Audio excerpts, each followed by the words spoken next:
Hello everyone, welcome to The Ball Bros Don't Lie. This is Josh. Welcome to Josh's Corner. I don't know what to call it, but this is kind of an impromptu episode.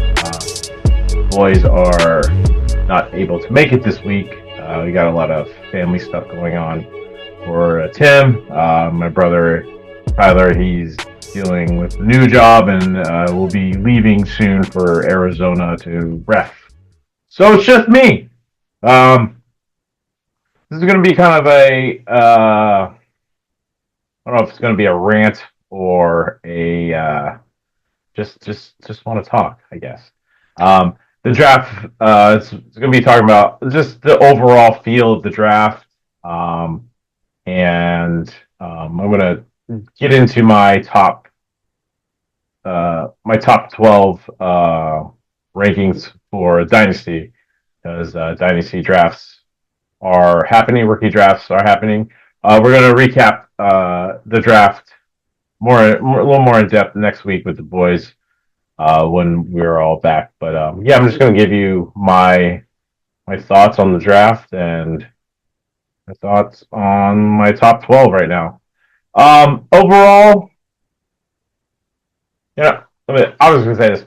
I get excited for the draft every year. I think it's fun. For me, it is the start of a new season for everyone, every team.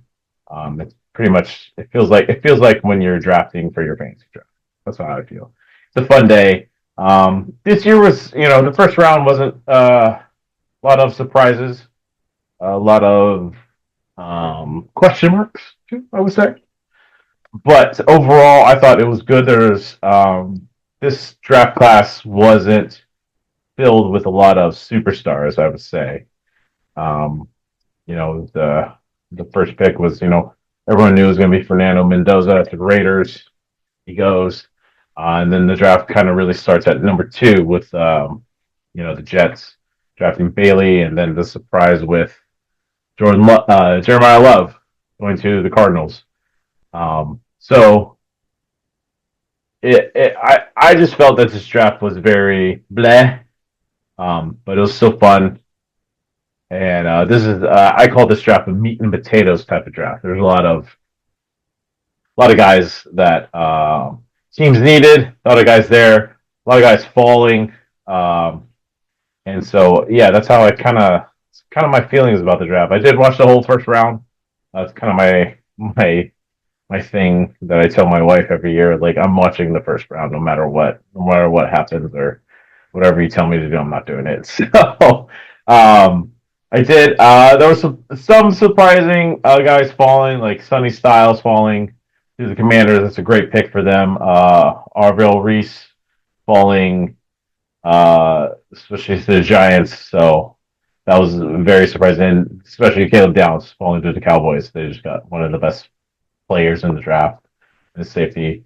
I know a lot of people are talking about why did the Rams draft Ty Simpson? Well, let's be clear on this. This was not a need. I would say this is the future pick for them for the future. Ty Simpson wasn't slated to go at 13. I think the Rams, they saw QB that they could take for the future, and Ty Simpson is going to sit for probably the whole year this year, unless Matthew Stafford gets hurt, or he goes down in injury for a while. So yeah, I think a lot of people are overreacting to that, and time will tell. So. Then, the big surprise was Mekhi Lemon. He went to a really, really good team, to the Eagles. I thought that was a great pick for them. The Eagles, overall, they get one of the best receivers in the draft. And then the surprising one, Kenny Sadiq, he went to the Jets. I didn't think he would fall that far.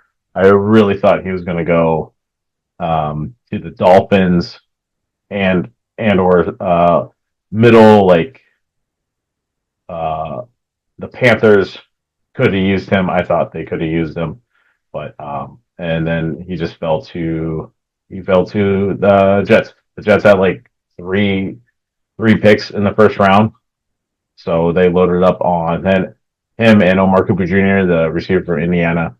So that was a good pick for them. He can literally step in and um, contribute to the offense right away. Same thing with Sadiq. I think he could contribute to this offense right away too. And then overall, I will say the number 4 pick, Arnold Tate, great pick for the Titans. They definitely need it. Uh, Cam Ward gets a number 1 receiver pretty much, if you really think about it. So, but overall, the first round was great. I thought it was fun. Um, the best, I think one of the best pick when they walked out was Ruben Bain. If you didn't see it, I definitely suggest you go watch it. Ruben Bain, literally, there's a mirror with the hat that the team hat when the guys get picked, and they're supposed to go up and put it on, look all fly in the mirror. Ruben Bain didn't do that. He just walked right by it, took his hat, and he's all business. So I'm actually excited to watch him play this season. He's one of the best defensive linemen that was in this draft. He fell a long way. He fell to pick 15. So, but yeah, that's I guess that was my thought. Oh, my last one, the last pick in the Seattle Seahawks. They picked Jaron Price, the running back out of Notre Dame. That was Jeremiah Love's backup, pretty much. It was like a 1A, 1B situation. They get him. I'm very high on him. He's going to get all the work with Zach Charbonnet, unknown with his injury and unknown when he'll be back. He's going to get a lot of carries. So, speaking of that, let's get into my rookie rankings. Now, this is my personal rankings. The boys, they have nothing to do with this. This is just me personally of how I see the top 12 going. First and foremost, it's going to be Jeremiah Love. He's going to be the first pick in pretty much all rookie drafts. I can see my next number 2 is Fernando Tate. I can see how people may steer away from Jeremiah Love and take Tate because Tate is a guarantee to get a lot of work. Jeremiah Love's going to get a lot of work too. Don't get me wrong, but the Cardinals are not the best offense. They're not going to be one of the best offenses. There's going to be a lot of garbage time for the Cardinals. They're going to be down a lot, but yeah. So, and then my number 3 is Jordan Tyson. I think he's one of the better. He's going to start right away. He's going to make plays. I know that for sure, especially in the Saints offense. Year 2, Kellen Moore there. And this is kind of where some people have Mekhi Lemon number 4. I don't. I have Ja'Jarian Price at number 4, the Seattle Seahawks running back that they drafted. He's going to get, like I said, he's going to get a lot of work because Charbonnet, who knows when he'll be back. I would take him at 4, especially if you need a running back.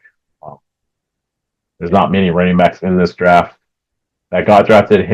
It's Love, Price, and then if you go down more at pick at number 13 is Coleman for Denver, and then it's Singleton. So there's not much running back. If you're desperate at running back, I would take him over Mekhi Lemon. And then number 5 is Mekhi Lemon. He's in a better offense on a better team. I don't know if he'll be playing right away. Not playing right away. He will play right away, but it's producing right away. Will he produce right away? We don't know that. The Eagles team is definitely going to be a run first team. So we don't know how. Usually rookies hit after week 8, like halfway through the season, they start to pick it up, and start to understand. So, and then after Makai Lim is Concepcion, goes to Cleveland, steps right into a role with Jerry Jeudy there. He could be the number 2, and he could contribute right away too there. And then the 2 tight ends, Eli Sawyer, I have him ranked over Kenny and Sadiq. I think Sawyer will. You may have to sit on him because Dallas Goedert will be there this year, and that offense, there are a lot of weapons, so you may not get his the production you want right away. But I would take him over Sadiq. And then you have Kenny Sadiq at number I think 8 or 9. Where am I at? Where am I at? 1, 2, 3, 4, 5, 6, 7, 8. Yes. Sadiq at 8. Omar Cooper Jr. Like I said, he's Sadiq and Omar Cooper Jr. They're back to back. Both got drafted by the Jets. They both can go and contribute right away, but I'd take Sadiq over Cooper Jr. just to see. I think Sadiq is a very good talent tight end, very good talented tight end. Just as the production wasn't there in college, he was very. I think he had like 800 yards and like 6 touchdowns. Not very high production for an Oregon offensive player. And then coming down, you got Fernando Mendoza, number 10. Denzel Boston, another Browns receiver. He definitely can contribute too. And then number 12, you got Gurmey for the Patriots. I mean, sorry, not the Patriots. The Pittsburgh Steelers. Gurmey Bernard, he will be a good player. I'll say that. He will be a good receiver. He'll be the number 3 on whatever the Steelers want to roll out on offense. So, yeah, I don't know what the Steelers are going to do. I couldn't tell you. Oh, that would be my other rant after this. Yeah, if you want to take, he's going to be like a late. You probably won't even. You probably go in the second round. Maybe if you want to do at the turn, go for it. But I would hold if you're at the turn, or if you guys do linear drafts. He's not going to be. He'll probably still be there, but I would definitely take Chris Bell over him, and I would definitely take Antoine Williams over him, and also Mekhi Fields over him too, because I think Fields has more upside on the Giants' offense with Jackson Dart, because they made it apparent to draft offensive linemen in New York. So definitely Fields over Bernard. So yeah, that's about it. And my last rant here, so I don't bore you all. Just overall of the league this year, I think it's going to be a good season. I if you're asking me how my team will do this year, I don't know. I can tell you. The Steelers put I don't even know what's it called. It's like a TUA type of thing for Rodgers. It's pretty much they're trying to protect themselves from if Rodgers would go sign with another team, they would get some kind of compensation for it. But other than that, it's very. I don't know how the Steelers are going to do this year. I really don't. I kind of am hoping they roll out with Will Howard or whoever they drafted. Allen, I forget his name. I don't know what his name is. But not all excited for the season for the Steelers. Kind of just If we win, if we go 500, fine. maybe we'll get a better pick. If we lose all our games, I don't. That'd be even better because then we can actually get a quarterback. Because this next year's class is loaded with talent, and I mean talent. A lot of talent at QB, a lot of talent in receiving position, and it's gonna be kind of hard to pick and choose who you're. It's like, who do you want? Who do you think will be good for you? Who's your guy? So that's my rant. Appreciate you all for listening. Make sure you subscribe to our YouTube channel. That would be tremendous. Ball Bros Don't Lie podcast. Go to our TikTok. Ball Bros Don't Lie podcast is on there. Please subscribe. Please follow. Please interact with this. Share, like with your friends, family, all that. So, again, thank you for listening, and I'll see you guys next time.